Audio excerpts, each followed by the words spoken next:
basement of La Penta. This is WICR.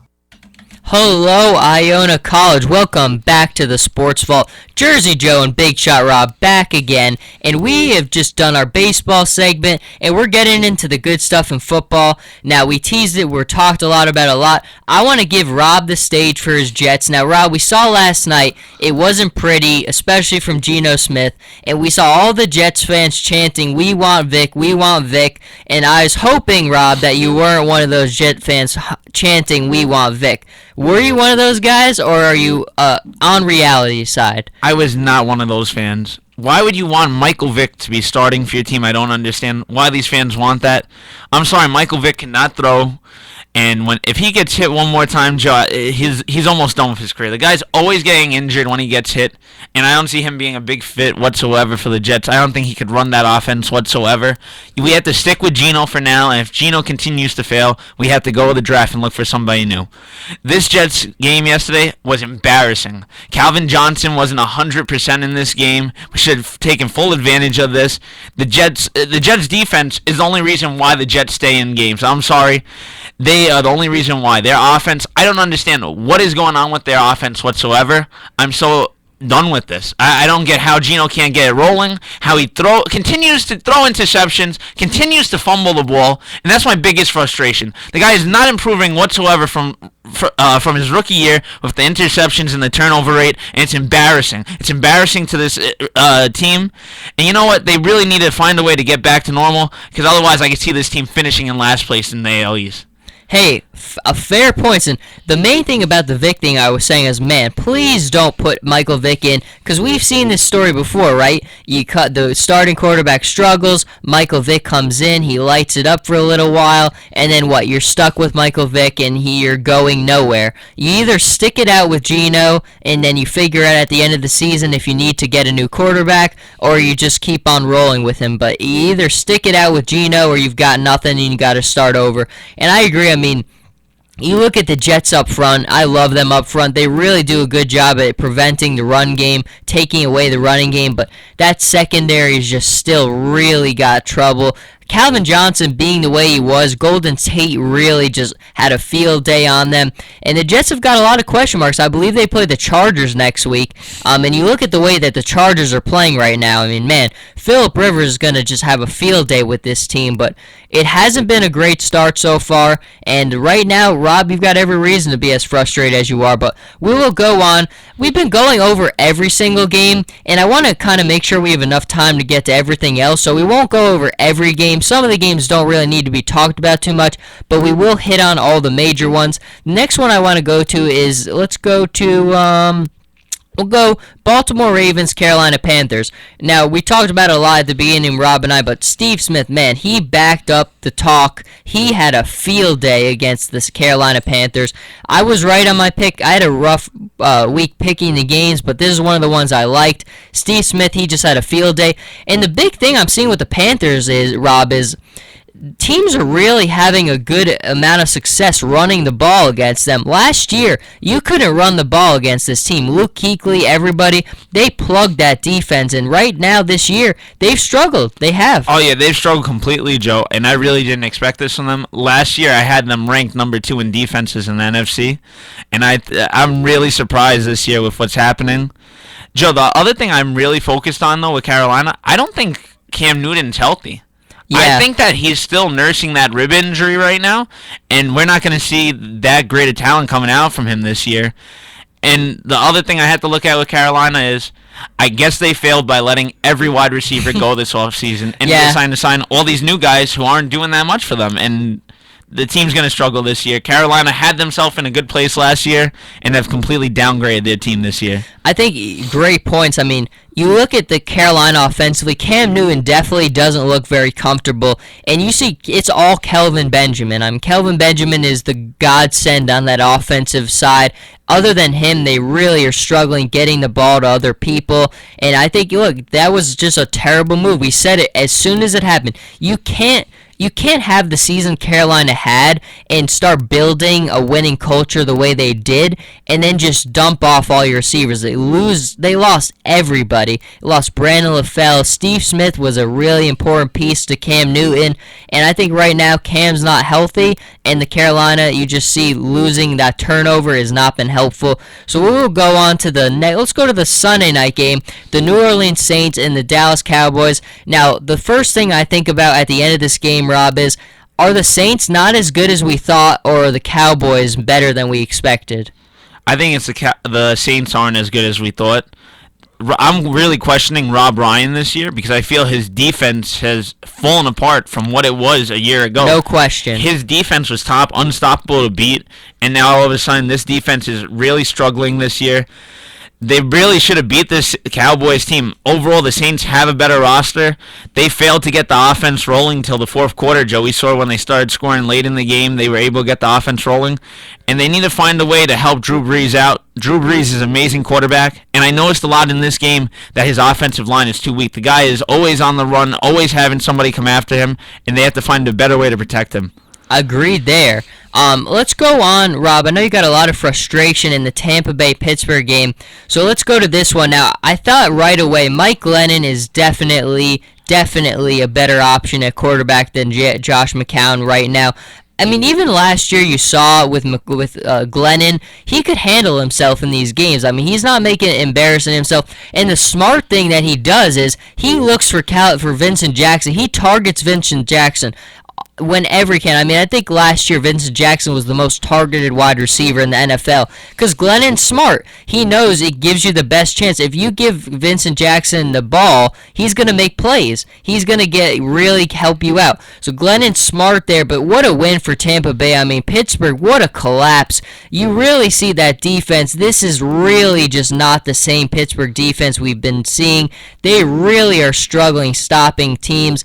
I think the Pittsburgh's offense really hasn't played as badly as some people make it out to be. I mean, it was really ugly that Week 2 game against Baltimore, but aside from that, the offense hasn't been terrible, but that Pittsburgh defense is really just killing them. It really is. Yeah, this is an embarrassing loss, Joe. This is a must-win game. We know how important wins are, especially in the AFC. This was a very important must-win game for the Steelers. Big Ben, I'd say he played his best game that he's played all year so far. I really feel he stepped it up big time. Antonio Brown has completely stepped up. Oh, he's been money. He is the best wide receiver out there in the AFC right now. And their defense, as you said, Joe, what's been going on with Pittsburgh over the last couple years? Their defense was one of the top ones in the early 2000s, mid-2000s, and now it seems over the last couple years it's just been falling apart. And it's weird because it's kind of like a weird mixture of they've still got the old vets like Troy Polamalu there, Lawrence Timmons there. Timmons is still playing pretty well, but it's like a weird mix of they're trying to infuse the new guys with the older guys, and right now it's just not working. So that's that for that one. Let's go on, and unfortunately for the London game, and I never understand it for the NFL. I mean, you're trying to gain fans in London. Stop sending the Raiders and the Jaguars. Stop. I mean, it's just, unless you're a Dolphins fan, that game was over in the second quarter. So, I mean, for the Dolphins, they really put up a field day, but it's against the Raiders, so that's not saying much. There was reports last night that Dennis Allen was fired as the Raiders head coach. Associated Press put out a tweet about it, but it was quickly deleted and said that was false. But at the end of the day, even if that's false for the moment, I think Dennis Allen is probably on his way out. Oakland, let's be honest, they probably looked like the worst team so far in the NFL. Oh, they have, and if Allen gets fired, it's just Oakland's nature, Joe. It is. How many? What's he gonna do? I mean, what does he have to work with? Yeah, it's not like, oh, this is terrible, I'm getting fired from Oakland. A lot of people are used to this, and Oakland is a franchise that has fired a lot of coaches, brought in a lot of new coaches every year. But I don't know, no matter what Oakland does, no matter how many pieces they could get together, they can never get this team rolling. They haven't been good since they went to the Super Bowl back in the day when they played Tampa Bay. And I really don't know what you could do for this franchise.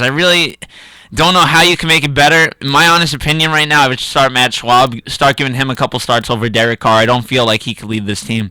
Yeah, I'm very disappointed. I thought Carr was going to really get off to a better start, but you really see he's struggling in his NFL career right now. And look, the Raiders, we talk about it on this show all the time. In sports, stability breeds success. The most stable franchises, a head coach at all positions, are the ones that are winning titles and things in all sports. And the Raiders have been one of the most unstable franchises. Instability breeds chaos, and that is exactly what the Raiders have and what they continue to have. So let's keep on moving along the slate. The Chicago Bears and the Green Bay Packers. The Packers with a big win. Aaron Rodgers told everybody not to worry, they would be fine, and they showed that on Sunday. Now, this was a close game for a while, but Jay Cutler, I mean, man, the Bears kept driving the ball, and he just does what Jay Cutler does, and he turned the ball over, and you just can't do that. And I was disappointed more with the Bears more than any other team after week 1. They kind of brought me back to their side with the next 2 weeks, and now this week again at home losing the way they did to the Packers. Now I'm back off the Bears, and I don't know, it's just driving me nuts. They're going to look to finish 7 or 9 or 8 and 8, Joe, this year. The way they play. That defense, the way they play. It's I don't get it. I really don't get it with the Chicago Bears. They should be a team that wins at least 11 to 12 games a year. They have such a great quarterback with Jay Cutler, but yes, he's a turnover machine. And Chicago, I cannot believe how inconsistent they were in this game. They should have. I thought the score should have been closer versus Green Bay. They should have played a better game, and I can't believe that Green Bay came out and just butchered them towards the end. Agreed. Now let's go to the San Francisco 49ers and the Philadelphia Eagles. I had the Eagles winning this game, and I was disappointed. I mean, the Eagles had 21 points in the first half, didn't score again, didn't score on offense. They scored 2 touchdowns off of turnovers. The other one was a punt from Darren Sproles, and very odd. LaShawn McCoy really has just not been going, and I mean the Eagles are 3-1. So despite LaShawn McCoy struggling, their offense has still been playing well aside from last night. And even with that, I think you still see Colin Kaepernick still have a lot of questions about his ability as the franchise go-to guy. In the 49ers, look, it was ugly, but they really needed that win. If they lost that game with the way Arizona's been playing, I know Arizona and Seattle had byes, but the 49ers can't afford to fall behind because the other 2 teams in that division aren't going to slow down. They're going to keep going full steam ahead. So the 49ers can't afford to fall behind, and they really needed this one. And what saved them, Joe, big time in this game was getting Frank Gore to start the running game in the second half, getting him rolling. Because once their running game is good, then Colin Kaepernick could start running a great game. Great point, yep. Otherwise, I didn't see anything spectacular out of Kaepernick. I have so many questions around him. I feel the guy doesn't get the ball out whatsoever on time. He's always on the move, always running, and it's going to catch up to him eventually. But this game, what saved the 49ers, the defense stepped up big time, got 2 picks off of Nick Foles. And the Eagles, when you look at them so far, they're 3-1. The 3 games they won, they were down by double digits. And the 1 game they lose this year, they were up by double digits. Yeah. And it's just so the Eagles got to play slow so that they can save their best for last. But I think that's a great point. I mean, we saw last year the 49ers kind of started out this way as well. Very beginning of the season. Then the running game picked up. Everything kind of got going for San Francisco after that. So we'll see if now that Frank Gore gets back on track, hopefully this game will be a launching point for him. And if he continues to build off of this, and Carlos Hyde is a good change of pace back, which it looks like he is, I think San Fran will really start to get it together. But let's keep on moving along the slate to the next game. Now, we kind of went over the Lions game and the Jets game, but I have to give credit to the Lions. I really do. I was very pessimistic about Jim Caldwell as the Lions head coach. Didn't like the hire at all. But the main problem you saw with Detroit, I think, was you didn't question the talent. You knew they had the talent on the defensive side of the ball. They had enough talent on offense.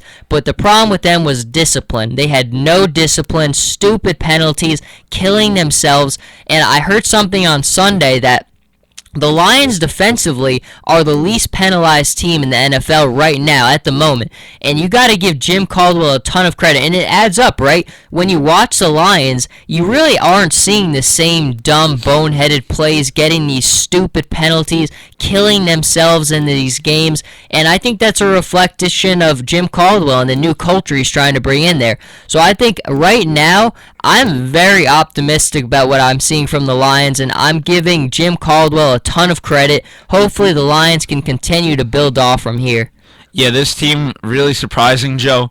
We know last year when we heard about this hiring, we said it on the show, we were really against this hiring. And this guy has just done a great job so far in his first 4 games. And I could see the Lions being a threat this year in the NFC. Absolutely. Now, before we start to wrap it up, we've got another one. Let's go to the Houston Texans and the Buffalo Bills. This one, I mean, we were just talking about J.J. Watt. How good is J.J. Watt? He is just phenomenal. He attacks you, and the guy is one of the most scariest football players to go against on the field. We saw him return that interception for a touchdown this week. Last week he catches a touchdown, and you know what? You have to be so careful with this guy. This guy is going to be among the top 10 defensive greatest NFL players of all time.